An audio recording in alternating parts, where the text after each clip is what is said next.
सिंग्रा अर्डार फैदो नै दा मा आलु हालायबाय नै दासो निंकि बानायखांबायमोन आरो ओमफ्राय दा सिंग्राबो फैबाय बुटबो गैया दै काबिलि बुट होयोमोन नालाय बुट गैया ओमफ्राय बादाम दं आरो बादामखौनो होसाबनानै बानायना हरनोसै गथ' माखानो बिथारबायबो बाजारा जोंनिया दिनै बन्द' ना ओंखायनो हेल' लोगोफोर नै दिनैनि गुबुन मोनसे गोदान भिडिअ नोंथांमोनखौ बयखौबो जोंनि चेनेलाव बरायहरग्रोनाय जाबाय नै दिनै जोङो सिंग्रा बानायनांदों आरो साम'सा बानायनांदों आङो साम'सा बानायनो थाखाय नै आलु लेमगासिनो इखौ आङो हागोन आरो आलुखौ सिंग्रा 30ता बानायनांदों 30ता सिंग्रायाव आलुखौ जोङो 1 केजि जानो एसे खम लादो आरो 1 केजि जानो 100 ग्राम खम मार बोरैबा दैयो भिडिअ बानायबाथाय आंखौ डिस्टार्ब होनो हासोगारो ओमफ्राय आलुखौ नै लेमगासिनोसो दासो हायांदों ओमफ्राय बोराया बादाम बख'गासिनो जोङो सिंग्रायाव काबिलि बुट सोमनाय होयो आरो दा काबिलि बुट सोमनाय मोनस्लाबासै गैया दा माने स्टुडेन्टफोरा दासो बानायब्रबनो होदो आरो नांगोनो माने खामानि मावनायाव बिसोरनो सालोंनो ओमफ्राय दासो बानायब्रबनो होबाय नालाय जोङो काबिलि बुट सोमनाय थाखाया नालाय जोंनाव बेफोरबायदि ओमफ्राय दा बादामखौनो जिरब्रबनानै होनोसै आरो जोंनाव बादामा थाखायो नालाय नङाबा आलु गोजाबा बोरैबा मोनजागोन ना ओंखायनो बादामखौ होनोसै नै बोरैबा जिरगासिनो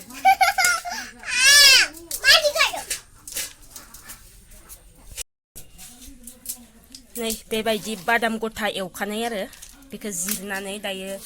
र' खोमसि जादों होथेदो बेखौ नै बोराया बेफोरबायदि जिरगासिनो बेखौ जिरनानै दायो थावआव एसे एवस्रोनानै फाजायाव होगोन आरो बादामनि सिंग्रा जागोन बादामजों आलु ना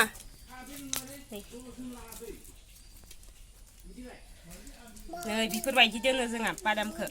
लाबोनानै नै बादामखौ थावसो एवग्रोबाय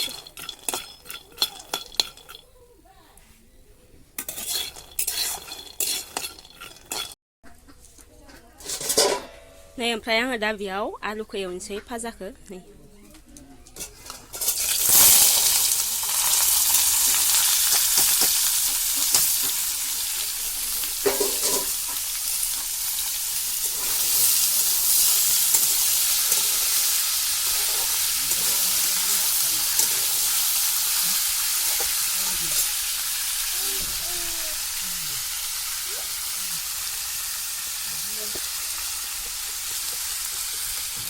नैबे जाबाय मिर्चि पाउडार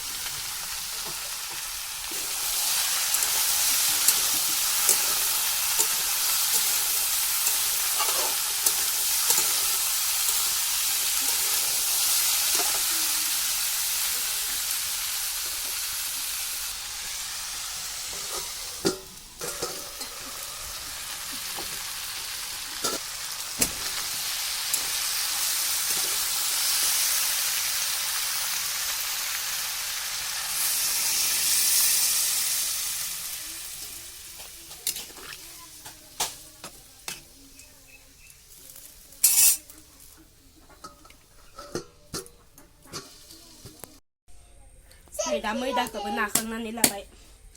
बेखौ दा फिसा फिसा बोखानानै गल गल बानायनानै नाबावसिगोन आरो नानायाव मानसिफोरा सोंबाय थायो दै बुटआनो ओरैनो भिडिअ सोंहराबाबो रियेलाव सोङो खायसे खायसे बानायनो सिखायनायफोरा सोङो मा होयो मायो होननानै आंनाव खाननैसो सोंबाय दंमोन सानैसो मानसिफोरा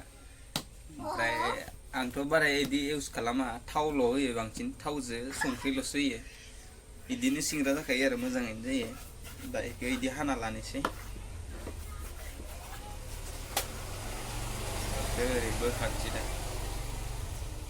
सिथा सिथा ग्रोब ग्रोबनो मोनसे मोनसेनो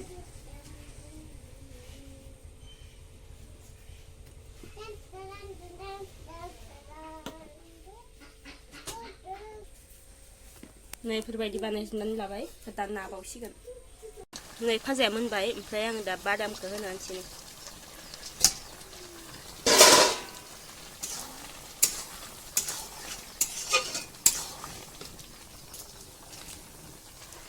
मस्ला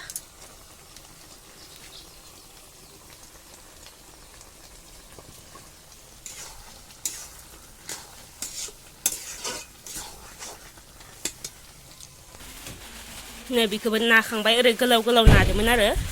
बिदि गोलाव गोलाव नादोंमोन ओमफ्राय बेखौ गेजेराव हास'नानै लाबाय नै बेफोरबायदि थनबाय दा थननाया ओरै थनो ओरै ओरै थननानै बिदि सिथाबनानै ओरै माबाय खायसे खायसे बेखौनो सिम्पोलथारखौनो बानायनो रोङा होननानै लायो आरो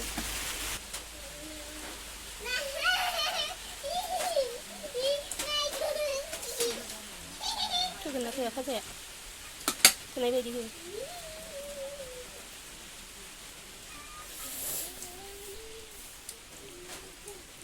नारनाय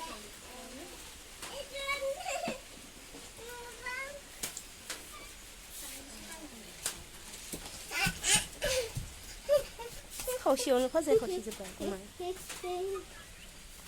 दलद था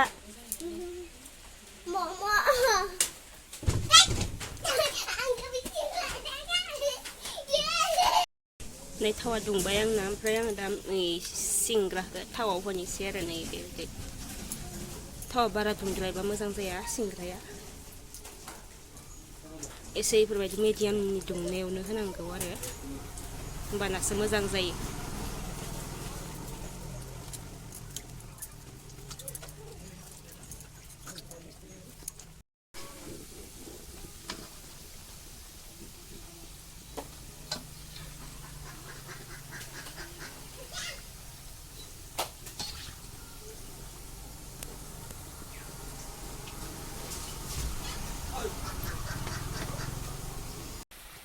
नैबेयाव 15टा ओमफ्राय नैबेयावबो 15टा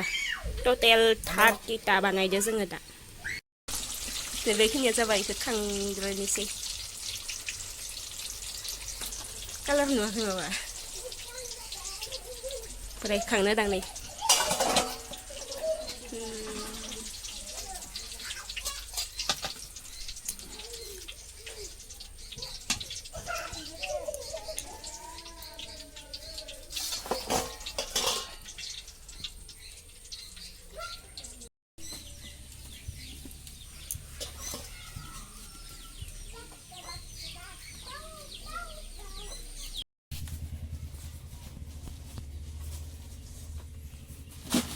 नै गासिबखौबो एवखांबाय ओमफ्राय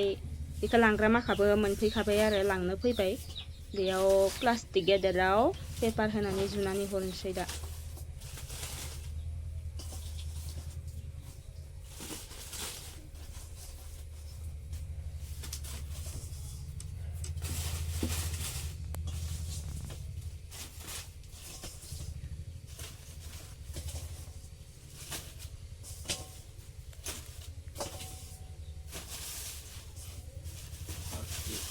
जाबाय ओरै खोब पेपारखौ सायाव नङा माबाया पेपार थाखानाया थोआ आरो माबायोना बिदि जाबाय दे